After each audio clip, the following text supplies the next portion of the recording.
चाहता हूँ औरंगाबाद संसदीय क्षेत्र में जिन कुछ कार्यों को अपनी मेहनत, अपने परिश्रम और अपने प्रयास से मैंने प्रारंभ किया, लेकिन मुहाने पर लाकर मैंने ज़रूर पहुंचा दिया।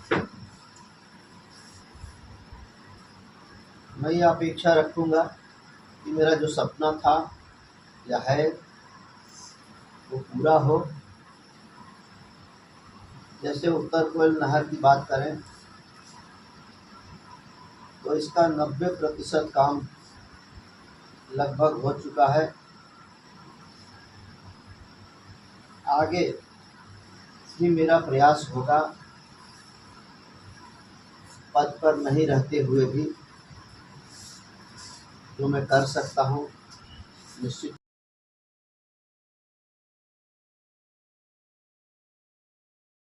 इन मतदाताओं ने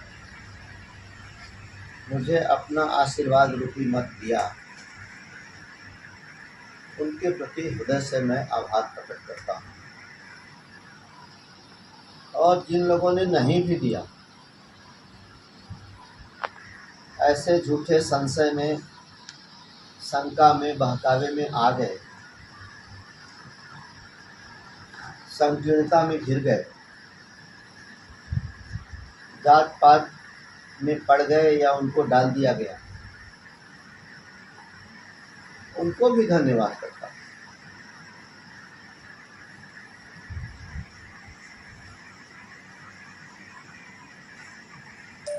किसी के ऊपर मेरी तरफ से उम्मीदवार के रूप में कोई भी दोषारोपण नहीं है। मैं किसी के ऊपर कोई दोष नहीं देता, ना किसी जात, ना कोई समूह, ना कोई व्यक्ति, ना कोई आदमी। कम या अधिक हर जाति से, हर वर्ग से, हर संप्रदाय से मुझे समर्थन मिला। यदि ऐसा नहीं हुआ होता तो मुझे जो 3,87,000 मत मिले वो कहाँ से आए? तो मैं किसी के ऊपर कोई दोषारोपण नहीं कर रहा। हाँ, दुख में, अवसाद में, तकलीफ में यदि मेरे कोई समर्थक किसी के ऊपर सामाजिक, जातीय या व्यक्तिगत दोषारोपण करते हैं, किसी को कुछ किसी ने कहा है या कहता है, मेरी तरफ से उसका कोई समर्थन नहीं है। मेरी तरफ से ऐसी बातों को कभी प्रोत्साहन नहीं दिया जाता। मेरी तरफ से ऐसा कहने वालों का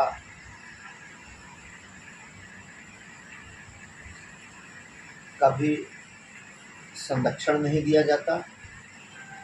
और ऐसा करने वालों को, जो मेरे समर्थक हो सकते हैं, मेरे शुभचिंतक हो सकते हैं, कुछ लोग धैर्यवान प्रवृत्ति के होते हैं, शांतशील स्वभाव के होते हैं, और कुछ लोग अति भावनात्मक होते हैं। भावना में बहने की आवश्यकता नहीं है। किसी के ऊपर किसी भी तरह का कि इन्होंने नहीं दिया, उन्होंने नहीं दिया, उसने समर्थन नहीं किया, उसने विरोध किया, ये कहने की आवश्यकता नहीं है। कोई पहला चुनाव में नहीं हारा। मैंने बहुत कठिन से कठिन दौर देखे हैं। मेरे पिताजी 1985 का विधानसभा का चुनाव हार गए थे।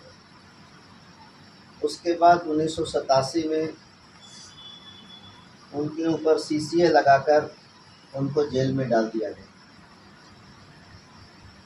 बड़े दुर्दिन, बहुत ही विकट परिस्थिति मैंने झेली। इसलिए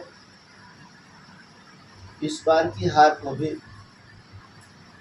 मैं स्पोर्ट्समैन स्पिरिट की तरह लेता हूँ। लोकतंत्र है, हार और जीत लगा रहता है। जनादेश को स्वीकार करते हुए मैं सिरोधार्य करता हूँ। जनता का निर्णय है और इसका स्वागत करता हूँ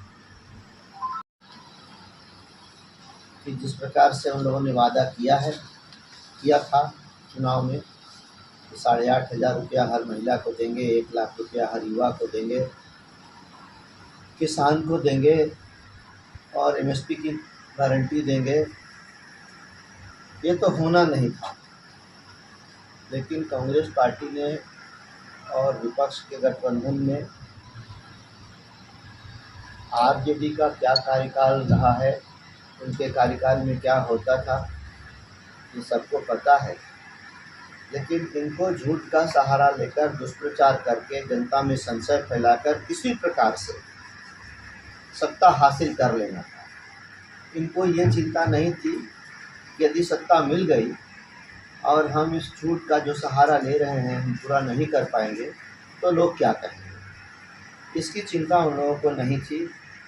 उन लोगों का उद्देश्य ये था कि किसी प्रकार से झूठा वादा करके बरगला कर देश में संशय पैदा करके हम सत्ता हथिया लें। लेकिन देश की जनता का पुनः एक बार धन्यवाद करता हूँ कि लोगों ने ऐसा होने नहीं दिया। अभी भी कई जगह इंडी अलायंस की सरकारें हैं। दिल्ली में सरकार है, पंजाब में सरकार है, जहाँ से किसान आंदोलन शुरू हुआ, बंगाल में है, कर्नाटका में है। कई जगह इंडी अलायंस के अलग अलग दलों की सरकारें हैं। जो वादा देश की जनता से इंडी अलायंस के लोगों ने किया, मैं उनसे पुरजोर शब्दों में मांग करना चाहता हूँ कि उन राज्यों में इंडी अलायंस की सरकारें जनता को किए गए वायदे को पूरा करें।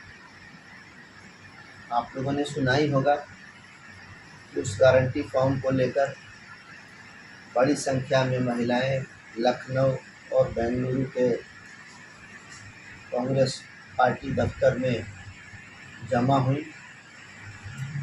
उनको पता चल गया इस झूठ का।